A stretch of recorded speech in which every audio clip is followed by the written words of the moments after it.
आज मेरे लेक्चर का टॉपिक है स्वामी विवेकानंद के शैक्षिक विचार। स्वामी विवेकानंद एक ऐसे युग पुरुष हैं जो जिन्हें चिर युवा कहा जाता है। अपने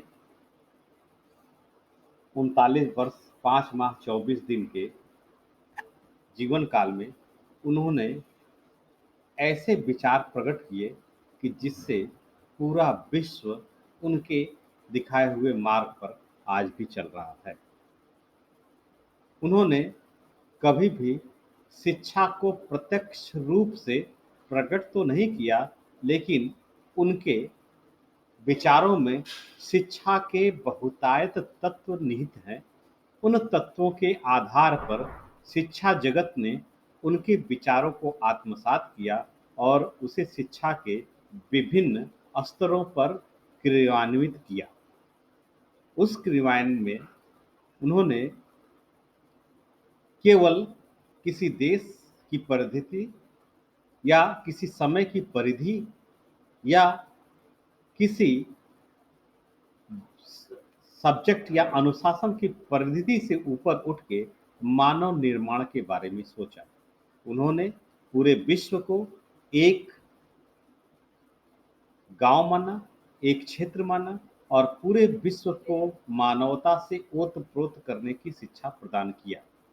उनकी यह शिक्षा केवल भौतिक तत्व से ही नहीं समाहित है या केवल आध्यात्मिक तत्व ही इसमें शामिल नहीं है, बल्कि उनकी शिक्षा में भौतिकता से लेके आध्यात्मिकता के अनेक तत्व हमको दिखाई पड़ते हैं और वे मनुष्य को पशु से ऊपर उठा के मानव, मानव से ऊपर उठा के देव और देव से ऊपर उठा के देव तुल्य ब्रह्म तुल्य करने पर अपने विचार प्रकट करते हैं।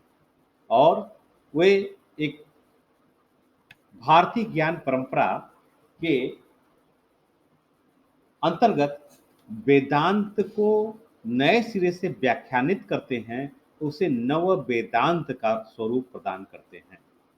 नव वेदांत वह तत्व है जो वेदांत की आधुनिक संदर्भ में व्याख्या प्रस्तुत करता है।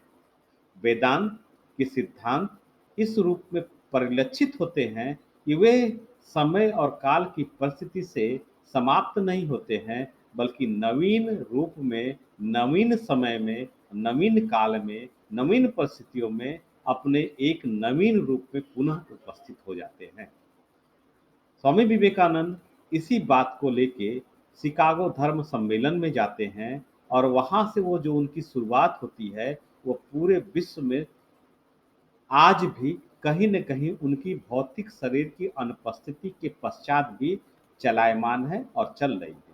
यह गति आने वाले हजारों वर्ष तक विद्यमान रहेगी, क्योंकि उनकी शिक्षा का मूल भाग कहीं न कहीं मानव के इर्द-गिर्द घूमता है और जब तक इस धरा पर मानव रहेगा, उनकी शिक्षा कभी भी समाप्त नहीं होगी।